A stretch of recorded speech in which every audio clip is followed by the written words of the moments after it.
پتا چلا اس وقت تک انسان اللہ کو بھی مانتا ہے، رسول کو بھی مانتا ہے، امام کو بھی مانتا ہے، اسلام کو بھی مانتا ہے، جب تک کہ اسلام، امام اور رسول اس کی زندگی میں کوئی انٹرفیئر نہ کریں، زندگی میں دخل نہ دیں۔ لیکن جہاں خدا نے، رسول نے، امام نے ہماری زندگی میں دخل دینا شروع کیا، بس وہیں پہ مخالفت ہو جاتی ہے۔ اب کلام خدا کی تعویلات ہوتی ہیں، احادیث کو ضعیف قرار دیا جاتا، حکم شریعت کا انکار کیا جاتا۔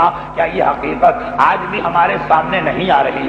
علی سچے ہیں، لیکن اگر علی نے نماز کی بات کی، مومن نے کہا حدیث ضعیف لگ رہی ہے۔ علی سچے ہیں، لیکن جہاں علی نے حجاب کی بات کی، مومنہ نے کہا کہ نہیں، ہمیں اس واقعے پہ یقین نہیں آ رہا۔ علی سچے ہیں، لیکن جہاں علی نے گناہوں کی سزا کی بات کی، وہاں ایک مرتبہ گھبرا کے مومن نے کہا کہ ہماری عقل سے قبول نہیں کرتی ہے۔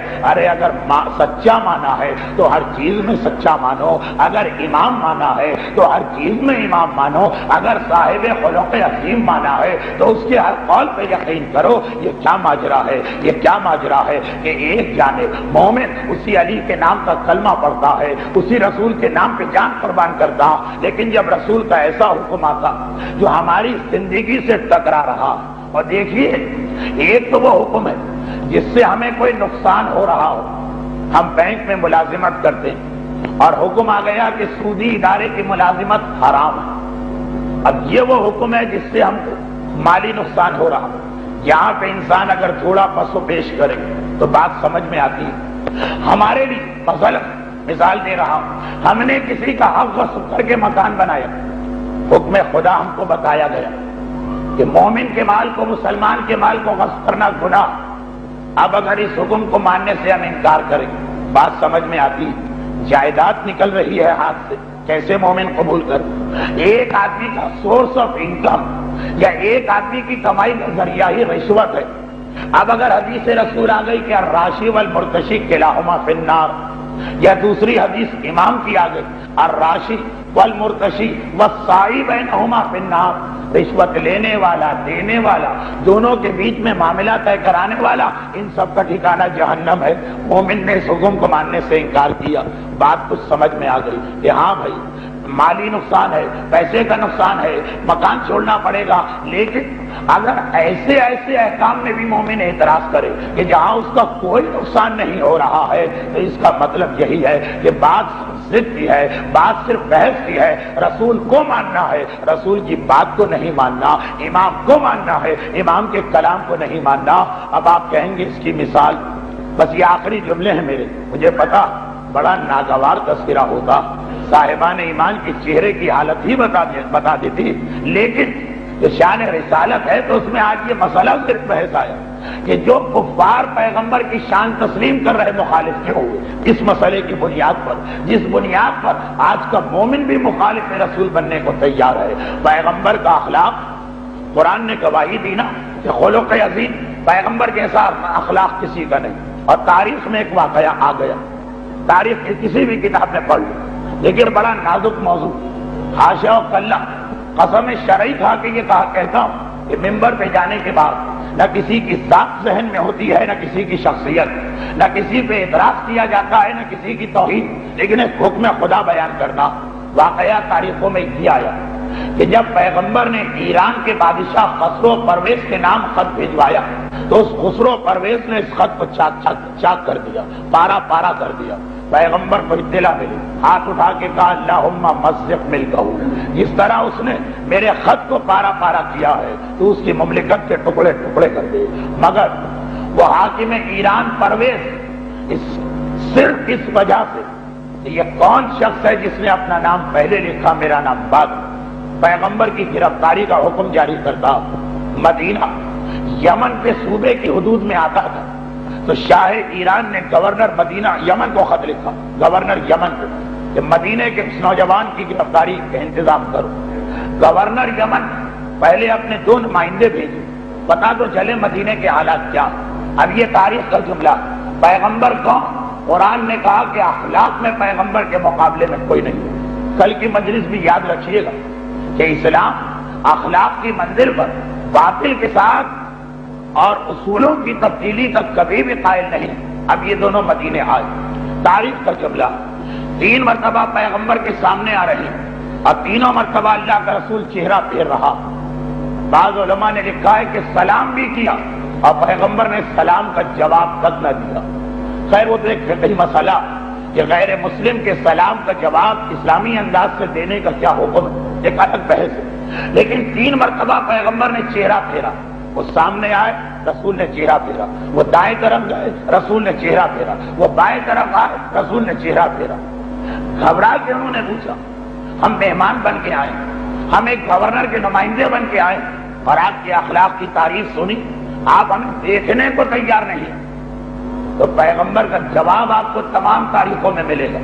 ایک مرتبہ ان کے چہروں کی جانب اشارہ کیا اور کہا ویلکما من امرکما بہذا، تم پر ویل ہو، کس نے تمہیں یہ حکم دیا ہے کہ داڑھی کو منڈوا کر میرے سامنے آ رہے ہو. ان کا جواب تھا امرنا ربنا کسرا، ہمیں یہ حکم ہمارے رب شاہ ایران کسرا نے دیا ہے کہ داڑھی منڈاؤ. پیغمبر نے کہا ولیکن امرنی ربی، لیکن میرے پروردگار نے مجھے حکم دیا ہے کہ داڑھیوں کو بڑھاؤ.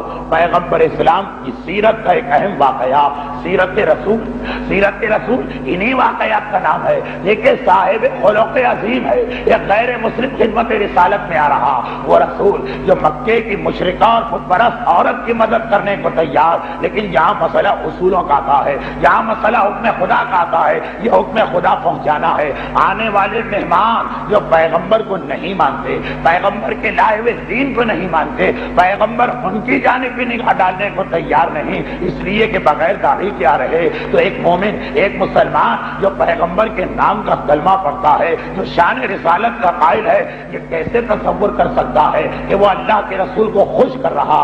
ہاں یہاں بے خبری، خدا معلوم کیسے ہمارے معاشرے میں یہ چیز مشہور ہو گئی کہ داڑھی کا رکھنا تو سنت ہے، اور سنت کا مطلب یہ لیا گیا کہ مرضی پر ہے. ہاں ثواب ہے، لیکن اگر داڑھی نہ رکھا جائے تو گناہ نہیں ہے. ہماری فقہ کے اعتبار سے ایسا مسئلہ نہیں، یہ لوازم میں سے ہے، یہ واجبات میں سے ہے، اس کی مخالفت حرام میں سے ہے، چاہے فتویٰ ہو یا احتیاط واجب. لیکن میں اس موضوع کو اپنا موضوع نہیں بنا رہا. میں یہ کہہ رہا ہوں کہ ایک آدمی رشوت چھوڑنے سے انکار کر رہا، سود چھوڑنے سے انکار کر رہا، ایک آدمی کسی دوسرے کی جائیداد پہ قبضہ کر چکا ہے، اسے چھوڑنے سے انکار کر رہا. کچھ سمجھ میں آ رہا ہے کہ بھائی پیسے کا نقصان ہے، لیکن بعض ایسے احکامات ہیں اس میں آخر رسول کی مخالفت سے کیا مل جائے گا، اس میں آخر امام کی مخالفت سے کیا مل جائے گا. اس کی سنت ہے، رسول کی سنت ہے، امام کی سنت ہے، کوئی نقصان بھی اس میں نہیں ہو رہا. پھر مومن کیوں لاپرواہ ہے؟ اور یاد رکھے یہ اتنا اہم مسئلہ ہے کہ جس کا قصیدہ قرآن اخلاق کے حوالے سے پڑھ رہا، وہ بتا رہا کہ ایسے گناہگار کو دیکھ کے میں بھی منہ پھیر رہا ہوں.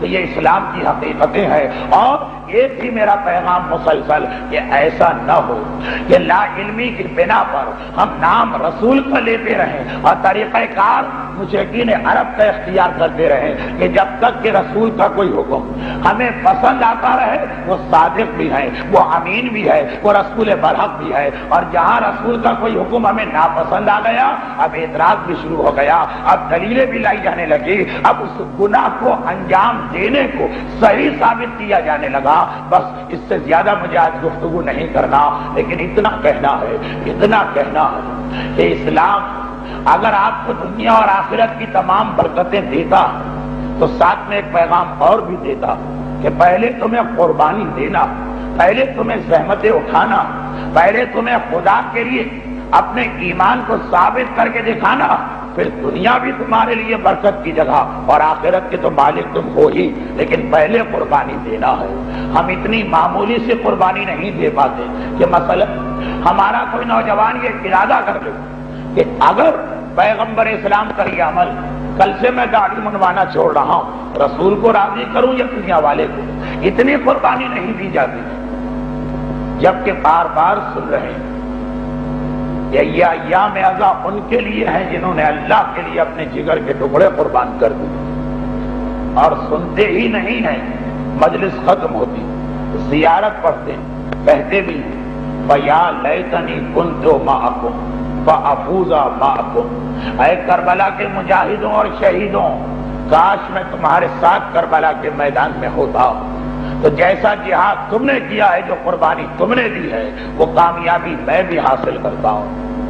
یقیناً اپنے دعوے میں ہم سچے بھی ہیں، لیکن سوال یہ پیدا ہوتا کہ جان دینے کی بات کر رہے ہیں، اور یہ چھوٹے چھوٹے واجبات اور یہ اسلام کی حرام چیز، اس میں قربانی نہیں دی جا رہی۔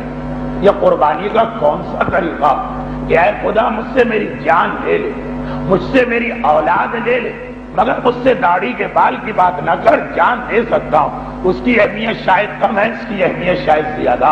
ارے جب فیا لیتنی کہا تو گویا یہ اعلان کیا کہ اے پروردگار، جب تو مجھ سے میرا مال مانگے گا تو وہ بھی قربان، جب تو مجھ سے عزت و آبرو کا سوال پیش کرے گا وہ بھی قربان، جب تو مجھ سے میری جان مانگے گا وہ بھی قربان، جب تو مجھ سے میری اولاد مانگے گا وہ بھی قربان۔